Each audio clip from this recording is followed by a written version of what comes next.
What's up, everybody? This is Vet for Life.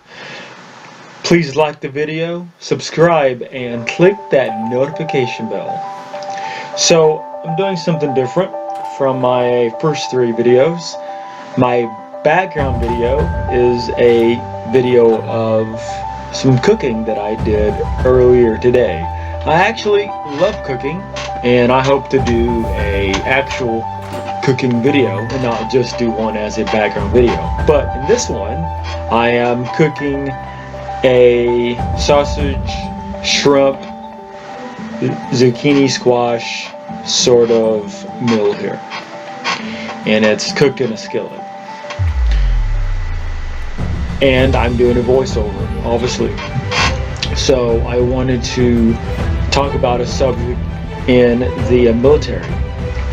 Now, I wanted to talk about my career a little bit and then how I began. Hopefully, someone might find this interesting and it might help them in their decision whether to stay in or join, or whatever there is. So my career started off in 1998 when I joined the National Guard. That's the Arkansas National Guard. Excuse me, I already screwed up. I joined back in 96, I got out in 98. I stayed in for 23 months because I transferred to the regular Army. You probably thought I was going to say I got kicked out, right? Okay, no. So I got transferred over to the Army. I went to a recruiter, to a regular Army recruiter, told him I wanted to join. He helped me do the paperwork, and that was it. So in January of 1998, I found myself in Alpha Battery 1380A at Fort Stewart, Georgia. I was in the 3rd ID, Dogface Soldier. So I got there in February, I got there in January, and in February we got deployed to Kuwait because Saddam Hussein had kicked out all the UN inspectors, and we were in the desert in Kuwait for about 5.5 months or so, and we came back. So I was stationed at Fort Stewart from 98 to 2001. There at some time in 2000, I was sent to Camp Casey, Korea. I was there for a year, and then I got sent to Fort Riley, Kansas. In 2004, I got out. Some of the reasons why I got out was because that I was just tired of being in the Army. I had to get a break, and I'm really going to try to stay on target here. But what were some of the reasons why I got out the first time, and really the only time that I got out? Well, for one,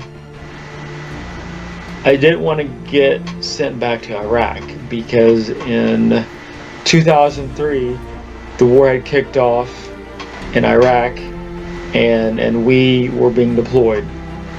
Actually, I think it actually kicked off. No, I'm sorry. I'm trying to remember. It's been many years, and that's one reason why I'm making this video, because one day I'm probably going to forget. So anyway, in 2003, I was deployed to Iraq with my unit, and I was there for 9 months. They had put a stop loss on everyone, but that was lifted eventually. And in 2003, the same year, around November time frame, I was sent back. I was only there for 9 months. I was sent back because I was going to ETS from the Army, and that's what I did. I'm not ashamed of that. That's what I did. If I was going to re-enlist, I don't know if I had asked about staying in for a few more months by doing an extension, but I just know that they were going to send me home, and I was like, okay, let's do it. And so in 2004, in February 2004, I was out of the Army, and basically my 8-year obligation was already up. Oh, by the way, when you join the military, whether it's the National Guard, Reserves, Navy, whatever, if you serve for 3 years, 4 years, whatever you have left to complete 8 years, whether you're getting a paycheck or not, that is your 8-year obligation. For example, let's say that you join for 6 years and you get out after 6 years, and you essentially have 2 more years left that you can be called back. You will be put into the inactive reserves, the IIR.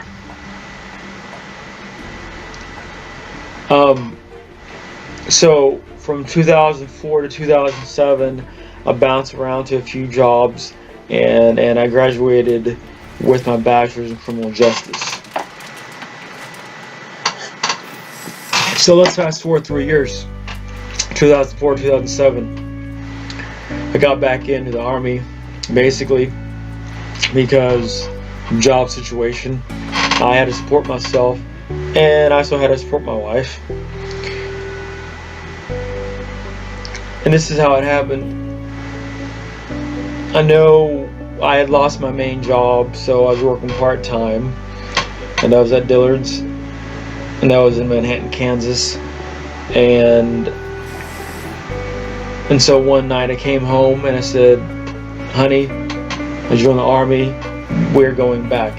Now let me give anyone that's married some really good advice. Do not do it that way. Talk it over. Make a decision on your own. Because even though my wife was not going to school and I really didn't ask about her plans, I just did it. So if you are going to do something like that, you need to talk it. You need to talk it over. Okay, if you're single, I mean, even if you have a fiance, a girlfriend, boyfriend, whatever, you want to talk about it. Okay, because maybe losing that other person in your life is not going to be worth it. So, okay, all right. So I got back in 2007, and I got stationed at Fort Sill, Oklahoma. Kept my rank, still a sergeant. I got out in 2004 as a Sergeant E5, came back in. I had to do a phone interview to keep my rank. Basically, I was thought I'd stay in or come back in as a Sergeant E5 because I went to college. In 2006, I graduated college. In 2005 is when I got married. I just thought I'd throw that in there. And so I got stationed at Fort Sill, Oklahoma. And I'm trying to remember what unit I was in. I was in service battery. I was in the service battery 652 ADA. When I was stationed at Fort Riley, I was in the 20. Sorry, I got tongue-tied here. I think I need to drink some water. I was in a 24th Transportation Company. And that was under the... Oh, I really forgot the name of the group. Anyway. So there I was. I came back in, stationed at Fort Sill, Oklahoma. Let me tell you, a lot in Oklahoma. It's probably the worst place I have ever been stationed in my career. Maybe it's different because that was back in 2007, but it was a terrible place. I didn't even think about living on post. I mean, even the area where we were living the first time was ghetto. I really didn't put any thought into it. I've made some poor decisions in my life, and that was one of my poor decisions to live in that neighborhood, but it wasn't all that bad. I had a good neighbor. He was a retired command sergeant major, and I had some other neighbors around me that were pretty polite. So it just looked terrible. You know, people sped down the street all the time, and I would like to live somewhere where, you know, where people actually obey the law and they take care of their yard. All right, so there I was at Fort Sill, Oklahoma, and I'm getting to my next point. Let's make a long story short, or segment actually. I was working under this motor sergeant because at the time I was not an MP. I was what's called a 92 Alpha automated. That's a automated logistical specialist. I worked in the motor pool. You can order parts. I also worked in the warehouse. So anyway, I was working under this motor sergeant, and I'll just say his nickname. His nickname was Cooter. I don't want to say his full name. If someone ever tells him about this video, or he knows that I'm talking about him because I'm saying his name, then, you know, he might reach out to me or something, or you know, someone might complain. Anyway, Cooter liked to work late all the time, and me, I don't like to work late. And maybe I guess he ruined it for me, but this guy would get worse and worse. He had 9 kids, and supposedly they all were not his own, but most of them were. So he would work really late. He'd work late until 8 or o'clock, so about 8 or 9 o'clock at night. Eventually he would be there on Fridays, and I just didn't stick up for myself well enough, I guess. And you know, and sometimes you are going to have to just give it up and just say, hey, I can't do this anymore because I got this going on. And so I really didn't do that much, but his excuse was that he had stuff to do, but he would let the other mechanics go, you know, like the other soldiers, and then I would be left there working my butt off. Actually, I wouldn't be working my butt off. I would just be sitting in a chair, and he would ask me questions about the filing system, but by then I had sort of forgot how to do my job. That's one reason why I reclassed to an MP. But this guy would work late every night. So everyone, I'm gonna have to save the rest of the story for another time.